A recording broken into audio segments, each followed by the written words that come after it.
부족한 사람에게 많은 사랑을 베풀어 주신 것 늘 감사하고 있습니다. 또 부족한 종도 우리 광주 서석교회와 성도님들을 위해서 늘 기도하고 있습니다. 주님의 은혜와 평강이 우리 모든 성도님들 가정과 광주 서석교회에 늘 충만하기를 빕니다. 오늘은 맥주 감사주일입니다. 여러분, 하나님이 맥주 감사주일을 정해주신 이유가 뭘까요? 감사라는 거죠. 우리들에게 하나님께 감사라고 감사주의를 정해주셨습니다. 근데 감사는 뭐로 하는 겁니까? 마음으로 하는 겁니까? 말로 하는 겁니까? 아니면 돈으로 하는 겁니까? 마음이죠. 물어볼 필요도 없이 마음입니다. 감사는 마음이 없으면 아무리 화려한 말로 감사 인사를 해도 감사가 아닙니다. 아무리 많은 돈으로 감사 인사를 해도 감사는 마음이 없으면 감사가 아닙니다. 감사는 마음으로 하는 겁니다. 그런데 하나님이 우리에게 감사하라고 명령하신다고 해서 우리가 감사할 수 있습니까? 아무리 감사하라고 하셔도 내 마음에 감사의 마음이 생기지 않으면 감사할 수 없는 거죠. 감사는 마음으로 하는 거니까. 더욱이 오늘 본문은 범사에 감사라 그럽니다. 모든 일에 감사라 그럽니다. 그런데 우리가 살다 보면 어떤 일에 대해서는 기분 나쁘고 짜증이 생기고 감사할 마음이 생기지 않는 경우도 있지 않습니까? 그런데 어떻게 모든 일에 감사할 수 있습니까?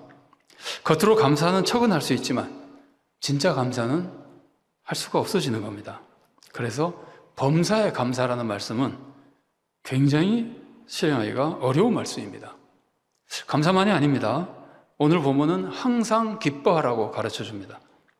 그런데 기뻐하라고 명령한다고 해서 우리가 기뻐할 수 있습니까? 기뻐하는 것은 뭐로 합니까? 역시 마음으로 하는 거죠. 마음에 기쁨이 없으면 절대 기뻐할 수 없습니다.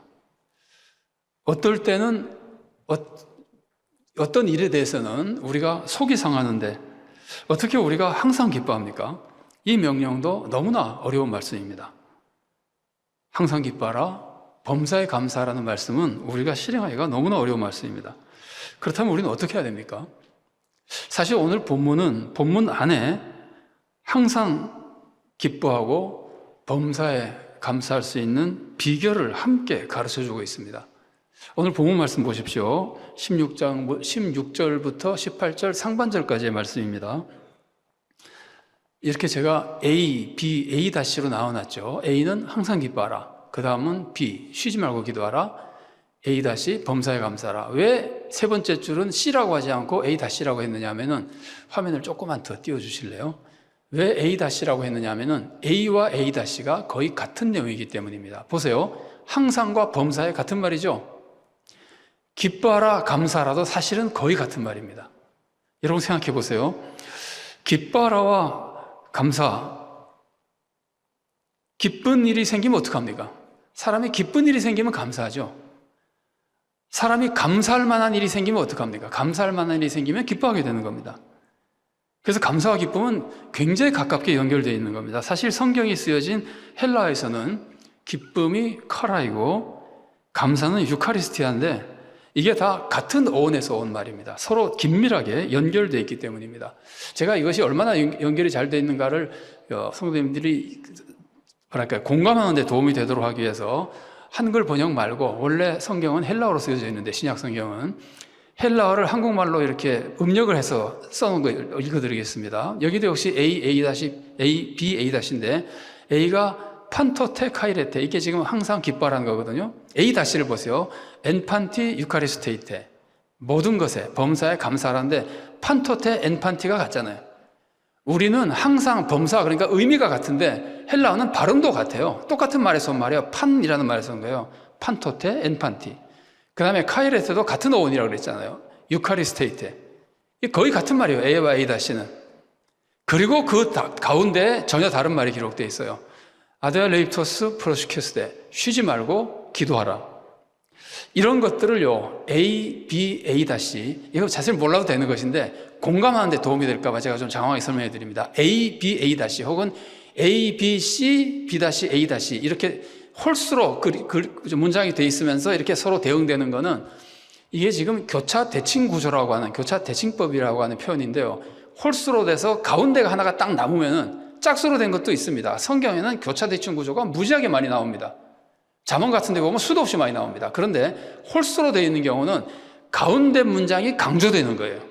그래서 이 셋 중에는 어느 게 강조되는 거예요? 쉬지 말고 기도하라가 강조되어 있는 거예요. 오늘 본문은 쉬지 말고 기도하라는 것을 강조하는 표현이고, 왜 그것을 강조하냐면 그래야만 항상 기뻐하고 범사에 감사하는 삶을 살 수 있기 때문입니다. 우리가 마음으로 기뻐하는 거 내 뜻대로 못합니다. 우리가 마음으로 감사하는 거 내 뜻대로 못합니다. 그러나 기도하는 것은 내 뜻대로 할 수 있습니다. 기도만 하려고 그러면 내가 정말 기도하겠다고 마음먹으면 기도할 수 있습니다. 쉬지 않고 기도할 수 있습니다. 그래서 기도하면 되는데, 기도를 하면은 기쁨이 생기고 기도하면은 감사가 생긴다는 말이에요. 그래서 기도하면은 감사할 수 있고 기도하면은 기뻐할 수 있게 됩니다. 그런데 우리는 항상 기뻐하고 항상 범사에 감사해야 되잖아요. 그러려면은 기도도 항상 해야 되는 거예요. 그래서 본문이 쉬지 말고 기도하라고 가르치는 거예요. 왜 기도하면은 마음에 기쁨이 생기고 감사가 생길까요? 여러분, 기도가 뭡니까?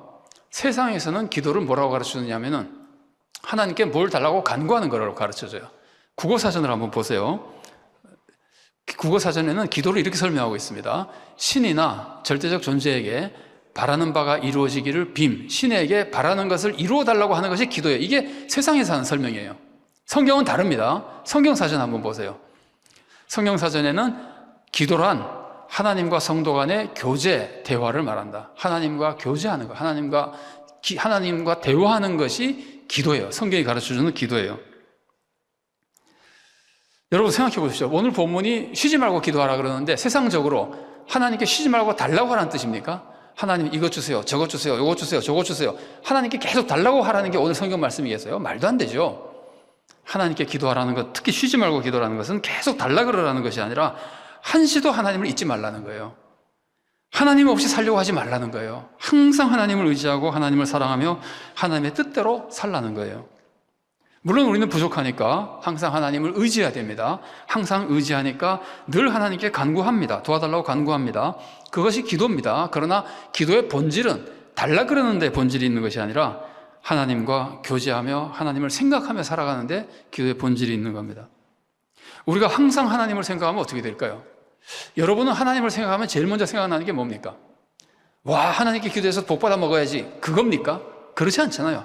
하나님을 생각하면 제일 먼저 생각나는 것이 하나님의 은혜, 하나님의 사랑. 하나님이 나를 자녀로 삼아주시고 나를 사랑으로 인도해 주시고 나에게 좋은 것을 주시고 나에게는 모든 것이 합력하여 선을 이루게 해주시고, 이런 하나님의 사랑이 생각나잖아요. 우리가 쉬지 않고 기도하며 하나님과 교제하며 그때마다 하나님의 사랑과 은혜를 생각하면 우리가 어떻게 될까요?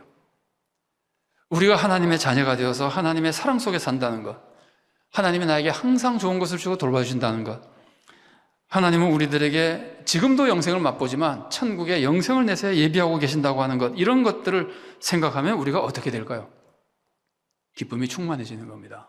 여러분, 예수님이 가르쳐주신 밭에 감추인 보화 비유를 아시죠? 어떤 사람이 남의 밭에서 밭을 갈다가 보화를 발견했습니다.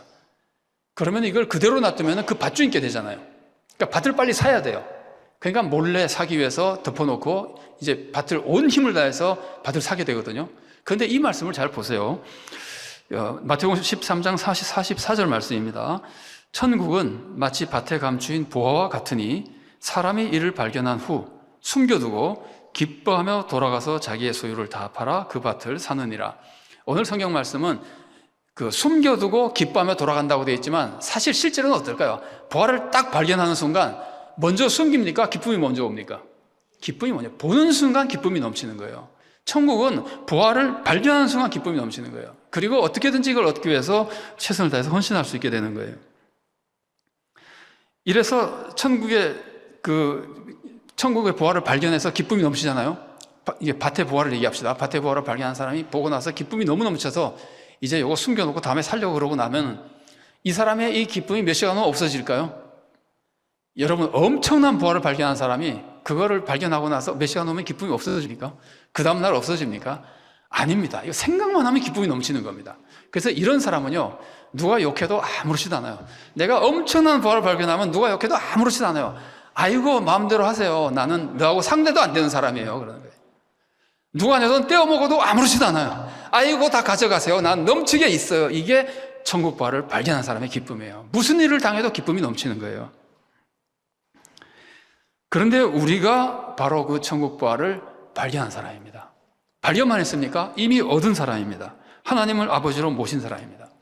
전능하신 하나님 아버지가, 하나님이 우리를 사랑하시는 아버지가 돼서 온갖 은혜를 내려주시고 천국 영생까지 이끌어 가시는 그런 자녀가 된 사람들입니다. 구원의 모든 축복을 받은 겁니다. 그러니까 쉬지 않고 기도하는 사람은 항상 하나님과 교제하며 이 은혜를 다시 생각하고 다시 생각하는 거예요.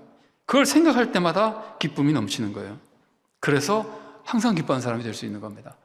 그런데 생각해 보십시오. 마음의 기쁨이 충만하면 어떻게 될까요? 여러분, 마음의 기쁨이 충만할 만큼 좋은 일이 생기면 어떻게 될까요?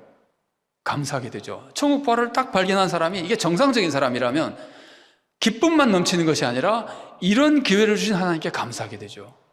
기뻐하면 당연히 감사하는 겁니다. 왜냐하면 기뻐할 일이 생겼는데 감사하지 않을 사람이 어디 있습니까? 그래서 천국부활을 얻은 사람은 천국부활을 생각할 때마다, 여러분, 우리는 10년 전에 예수 믿었으면 그때 천국부활 얻은 게 아닙니다. 그때 얻고 나서 잊어버리는 게 아닙니다.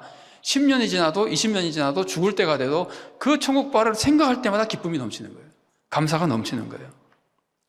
여러분, 헬라어에서는 아까도 말씀드렸지만 기쁨이 카라이고 감사가 유카리스티아인데, 은혜는 뭐냐면은, 은혜는 카리스예요. 다 비슷비슷하죠? 카라, 카리스, 유카리스티아, 이게 다 한 어원에서 온 말이에요. 왜냐하면 다 연결되어 있기 때문이에요. 어떻게 연결됐냐면은 하나님이 제일 먼저 은혜를 내려주십니다. 은혜를 받으면 어떻게 된다고요? 은혜를 받자마자 기쁨이 넘쳐요. 그리고 감사가 넘쳐요. 그래서 은혜와 기쁨과 감사는 다 연결되어 있는 겁니다. 하나님의 은혜를 받고 기쁨과 감사가 없다는 건 거짓말입니다. 그럴 수가 없습니다. 은혜를 받으면. 그리고 이런 은혜를 받으면 마음이 평안해집니다. 아니, 그렇게 큰 은혜를 받는데 걱정할 게 뭐 있습니까? 사실 밭에 감추인 부화는 걱정이 돼요. 어떤 놈이 우연히 또 발견해서 훔쳐갈 수도 있고. 천국 부화는 뺏어갈 사람이 없어요. 완전히 우리 것이 되어 있는 거예요. 누가 우리를 그리스도 안에 있는 하나님의 사랑에서 끊을 수가 있습니까? 하나님이 주시는 은혜와 사랑은 우리들에게 뺏길 수가 없어요. 항상 그 은혜 속에 살고 있어요. 하나님의 자녀로 살고 있고, 도우심 속에 살고 있고, 돌보심 속에 살고 있고, 나에게는 어떤 일이 닥쳐도 다 합력하여 선이 이루어지게 되어 있습니다. 그래서 하나님께 늘 기도하며 은혜와 사랑을 깨닫고 느끼는 사람은 기쁨과 감사와 평안이 충만한 사람, 한마디로 말하면 인생 중에 가장 행복한 삶을 살아가게 되는 겁니다. 그런데 이게 지금 신앙적으로 딱 맞는 말씀인데, 우리가 기도하면 당연히 하나님의 은혜를 생각했는데도 불구하고 기도하면서도 하나님의 은혜를 생각하지 못하는 경우가 있습니다. 언제 그럴까요? 기도할 때 내 욕심만 이루려고 하면 그렇게 됩니다. 내 욕심으로 기도하면 어떻게 될까요? 하나님이 내 욕심대로 이루어주시면 기뻐하고 감사합니다. 근데 하나님이 내 기도대로 이루어주시지 않으시면 불평하고 원망합니다. 그래서 그렇게 기도하는 사람은 아무리 기도를 많이 해도 항상 기뻐할 수가 없습니다. 기도대로 되면 기뻐하고, 안 되면 싫어하고, 기도대로 되면 감사하고, 안 되면 원망하고, 이런 식의 삶을 살아가게 되는 겁니다. 여러분, 기도를 내 욕심대로 하는 것을 뭐라 그러는지 아십니까? 내 욕심대로 이루어달라고 기도하는 걸 뭐라 그러는지 아십니까? 그것을 기복신앙이라고 그러는 겁니다. 여러분, 기복신앙이 뭡니까? 기복신앙은 우리가 말만 그냥 보면은 복을 비는 게 다 기복신앙 같지만, 여러분, 하나님께 복 달라고 기도하는 건 기복신앙이 아닙니다. 여러분, 복 중에 제일 큰 복이 뭐죠? 구원받는 거잖아요. 우리가 구원받게 해달라고 기도하면 기복신앙입니까? 아닙니다. 예수님도 주기도에서 그렇게 기도하라 그러셨습니다. 우리는 구원받도록 기도해야 됩니다. 하나님께 복을 달라고 기도하는 것은 기복신앙이 아니에요. 우리는 연약한 사람이기 때문에 믿음이라는 것은 항상 하나님을 의지하는 거거든요. 하나님을 의지하면서 하나님께 도와달라고 기도하는 것은 우리의 당연한 믿음이에요. 당연한 신앙이에요. 올바른 믿음이에요. 하나님께 도와달라, 복을 달라고 기도하는 것은 기복신앙이 아니에요. 그러면 그건 올바른 신앙이에요. 기복신앙은 뭐냐면요, 이런 세 가지 특징이 있습니다. 첫째는 이기적인 목적으로 복을 달라고 그러는 겁니다. 여러분, 가난한 사람들이 너무 안 돼서 하나님, 저 가난한 사람들을 도와주도록 나에게 복을 주십시오. 내가 저 사람들을 도와줘야 되겠습니다. 그러면 기복신앙 아니에요. 나 잘 먹고 잘 살게 해주세요. 복을 구해야 기복신앙이에요. 이기적인 축복을 요구하는 것이 기복신앙이지, 하나님의 영광을 위해서, 세상의 유익을 위해서 축복을 요구하는 건 기복신앙이 아니에요. 이기적인 욕심이 기복신앙이에요. 두 번째로는 세상적인 축복을 간구하는 것이 기복신앙이에요. 우리가 나를 위해서 기도하더라도 내가 영적으로 정말 잘 돼서 바르게 살아가며 하나님께 영광 돌리는 성도가 되게 해달라고 기도하는 건 나를 위해 기도하는 거지만 기복신앙이 아니에요. 영적으로 올바른 성도가 되게 해달라는 기도는, 그런 기도하는 사람은 이기적인 욕심으로 살지 않아요. 그러니까 기복신앙이 될 수가 없어요. 그래서 세상적인 축복을 요구하는 것이, 세상적인 축복을 이기적으로 요구하는 것이 기복신앙입니다. 그리고 또 한 가지 기복신앙의 특징이 뭐냐면은, 하나님이 주셨는데 주신 것에 대해서 불평하면 기복신앙입니다. 주신 것에 감사하지 않고 불평하면 기복신앙입니다. 우리가 하나님이 주신 것에 왜 불평합니까? 내 욕심대로 안 됐기 때문에 불평하는 거잖아요. 내 욕심대로 안 돼서 불평하는 사람은 뭘 요구하는 거예요? 내 욕심을 추구하는 사람이잖아요. 그래서 기복신앙이에요. 하나님이 주셨는데 불평하면 기복신앙이에요. 사실 우리는 하나님이 우리에게 주시는 것마다 하나님의 뜻대로 주시는 거잖아요. 우리가 하나님의 뜻을 추구하면 하나님이 주시는 것이 다 하나님의 뜻인 줄 알고 감사하며 기뻐해야 됩니다. 그런데 그때 원망하고 불평하면 기복신앙이 되는 겁니다. 우리가 항상 기뻐하지 못하고 범사에 감사하지 못한다면 우리는 사실 신앙이 기복주의 신앙이기 때문입니다. 올바른 신앙은 하나님 뜻대로, 하나님 뜻대로 하시는 것을 항상 기뻐하고 감사합니다. 그래서 우리의 신앙이 올바른 신앙이 되려면 항상 주님을 생각하고 주님의 은혜를 되새기고 주님의 은혜를 깨닫고 주님 중심으로 살아가야 됩니다. 주님 중심, 주님의 영광, 주님의 뜻을 중심으로 살아가야 됩니다. 그렇게만 하면 주님의 뜻이 이루어지는 거니까 항상 감사하고 기뻐하게 되는 겁니다. 근데 이렇게 하려면 항상 주님과 교제해야 되는 겁니다. 쉬지 말고 주님께 기도하며 살아가야 되는 겁니다. 여러분, 우리가 어려울 때 하나님께 도와달라고 기도하는 것 좋은 신앙입니다. 하나님을 의지하는 올바른 신앙입니다. 그러나 그 올바른 신앙보다도 더 성숙한 신앙이 뭐냐면은 하나님과 항상 교제하는 신앙입니다. 항상 하나님을 의지하고 도와달라고 기도하는 거 좋은 신앙이에요. 그러나 성숙한 신앙은 그렇게도 하지만 동시에 하나님과 항상 교제하는 신앙입니다. 우리가 항상 하나님과 교제하는 기도를 드리면 우리는 항상 하나님과 동행하게 되고, 항상 하나님이 나와 함께 하시니까 항상 기뻐하고, 하나님이 함께 하시니까 항상 감사하게 됩니다. 하나님이 주신 것은 좋은 것인 줄 알고 감사하고, 하나님이 주신 것은 지금 이상하게 보여도 나중에 반드시 좋은 선이 이루어지는 걸 믿고 감사하고, 그래서 범사에 감사하게 되는 겁니다. 우리가 이렇게 하나님 달라고 기도해도 됩니다. 달라고 기도해도 하나님이 큰 축복을 내려주시지만 항상 하나님과 교제하며 하나님께 감사하며 살아가면은 하나님이 더 기뻐하시고 더 놀라운 은혜와 축복을 우리들에게 내려주십니다. 여러분, 다니엘을 보십시오. 다니엘 사건 우리가 잘 알죠. 다니엘의 대적자들이 다니엘을 시기해서 무너뜨리려고 모함을 하려고 그러는데 모함할 거리가 없어요. 다니엘이 흠이 없기 때문에. 그래서 이 사람들이 발견한 게, 저 사람은 항상 신앙생활 하니까 신앙생활만 못하게 하면 틀림없이 법을 어길 것이다. 그래서 신앙생활 못하게 하는 법을 만들려고 기도 못하게 하는 법을 만들었어요. 그 사람들이 만드는 법이 30일 동안은 왕 외에는 어떤 사람이나 어떤 신에게도 간구하지 못하는 법을 만들어서, 그때 간구하는 사람은 사자굴에 집어넣기로 하고 법을 만들어서 왕에게 주니까 왕은 자기에게만 간구하라니까 기분 좋아서 사인을 해버렸어요. 도장을 찍었어요. 그래서 이제 그 법이 공포됐습니다. 이제는 다니엘 기도 못합니다. 기도하면 사자굴에 던져집니다. 그때 다니엘이 어떻게 합니까? 여전히 기도했습니다. 그럼 다니엘이 어떤 기도를 드렸습니까?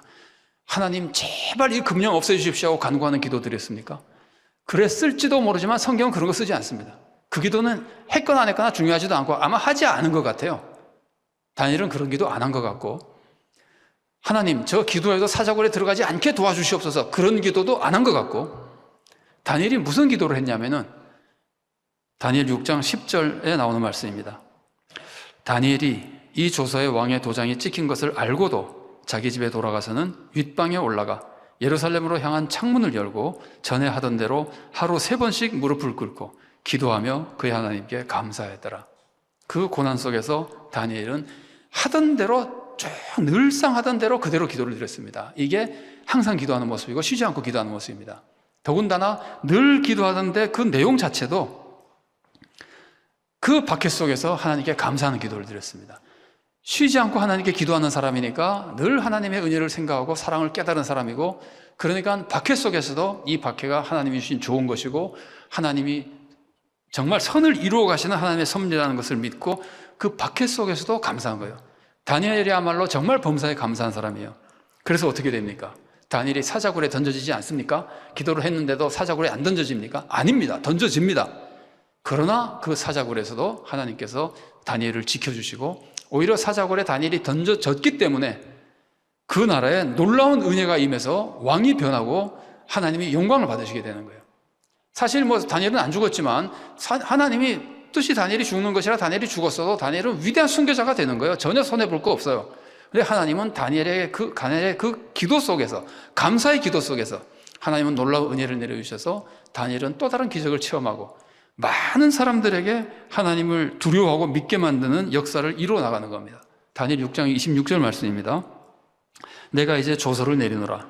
내 나라 관할 아래에 있는 사람들은 다 다니엘의 하나님 앞에서 떨며 두려워할지니 그는 살아계시는 하나님이시요 영원히 변하지 않으실 이시요 그의 나라는 멸망하지 아니할 것이요 그의 권세는 무궁할 것이며 왕이 이렇게 선포하잖아요.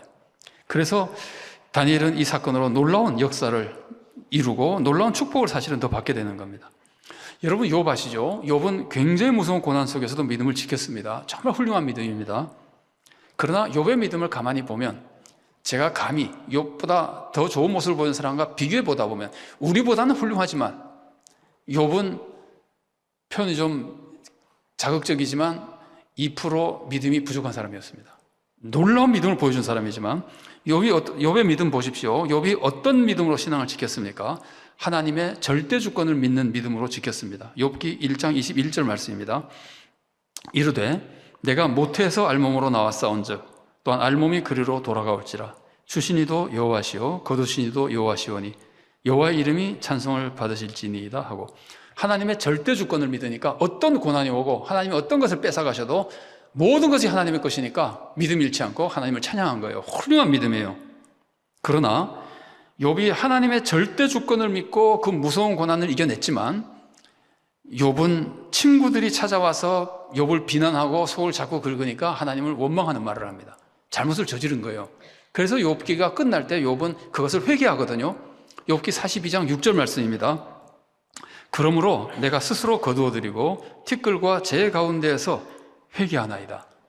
욥은 하나님의 절대 주권을 믿고 그 어려운 고난 속에서도 하나님을 원망하지 않고 믿음을 지켰습니다. 그러나 그거 굉장히 좋은 믿음입니다. 그러나 욥은 그 고난이 자기에게 축복이라는 것을 믿지는 못했던 것 같아요. 그래서 욥이 고백하는 걸 가만히 들어보면 그 고난 속에서 막 기뻐한 것 같지는 않잖아요. 욥이 고난 속에서 막 기뻐한 것 같지는 않죠, 그죠?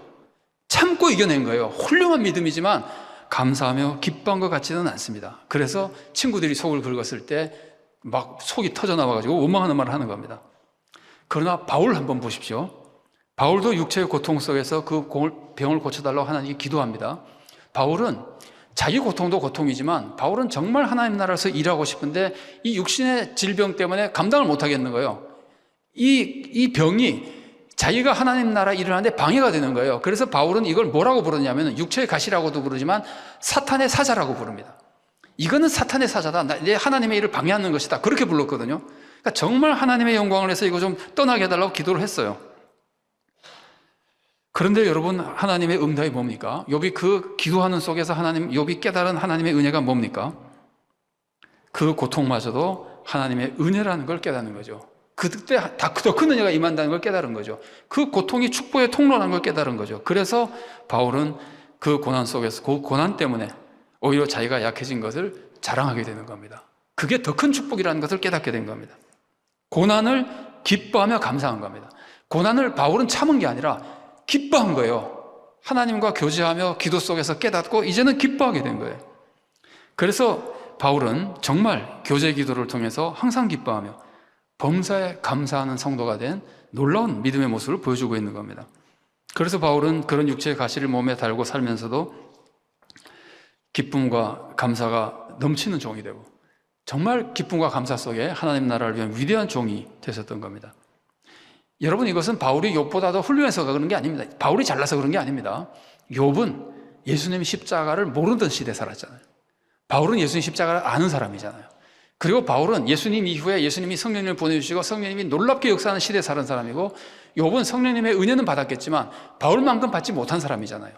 그래서 욥보다 바울이 더 위대한 신앙의 모습을 보여주는 거예요. 그리고 우리는 뭡니까? 우리는 예수님의 십자가를 체험한 사람이잖아요. 우리는 성령님이 무섭게 역사하시는 역사 속에 살아가고 있는 사람이잖아요. 우리는 예수님의 말씀을 다 배운 사람이잖아요. 예수님 뭐라고 가르쳐 주셨습니까? 너희는 하나님의 자녀라고 가르쳐 주시고, 하나님은 자녀에게 항상 좋은 것을 주신다고 가르쳐 주시고, 예수님은 사도를 통해서 모든 것이 합력에게, 우리에게는, 하나님을 사랑하는 자들에게는 모든 것이 합력의 선을 이룬다고 가르쳐 주셨잖아요. 그래서 우리는 시대적으로 더 큰 은혜를 받은 시대에 살고 있기 때문에 우리는 하나님이 주신 모든 것, 심지어 우리들에게 닥치는 시험이나 환난마저도 우리들에게 축복이라는 것을 알고 기뻐할 수 있게 되는 겁니다. 그래서 야고보가 이렇게 쓴 겁니다. 야고보서 1장 2절 말씀입니다. 내 형제들아, 너희가 여러 가지 시험을 당하거든 온전히 기쁘게 여기라. 시험을 꼭 참고 믿음을 지켜라가 아니고 그 시험 때문에 기뻐하라는 거예요. 그게 축복이라는 거예요. 여러분, 부족한 사람이 광주서석교회를 섬기는 큰 축복을 받으면서 그 축복 속에서 깨달은 은혜를 한 가지 잠시 나누려고 합니다. 개인적인 말씀을 나눠서 좀 죄송하지만 우리끼리는 괜찮을 것 같습니다. 저는 신학교에 들어갈 때 목사가 되려고 들어갔어요. 신학교를 졸업하자마자 일선 목사가 돼서 현장 그러니까 지교회에서 목회하면서 교회를 섬기면서 목회를 하려고 신학교에 들어갔어요. 신학교만 나오면 목사가 돼가지고 정말 좋은 교회, 바르고 올바르고 선한 교회, 성도들이 행복하고 세상의 구원 역사를 이루는 좋은 교회를 이루는 목사가 되고 싶었습니다. 신학교를 졸업하기 전에 3학년 때, 신학교가 신대원이 3년 과정이거든요. 3학년 때 류마티스 관절염에 걸렸어요. 의사가 걷지를 말라 그래요. 걸으면 걸을 수는 있는데 걷지를 말라 그래요. 안 낫는다고. 그래서 이제 학교 기숙사에 들어갔어요. 서울에 사는 사람은 학교 기숙사에 원래 못 들어갑니다. 지방에서 오신 분들이 워낙 많기 때문에.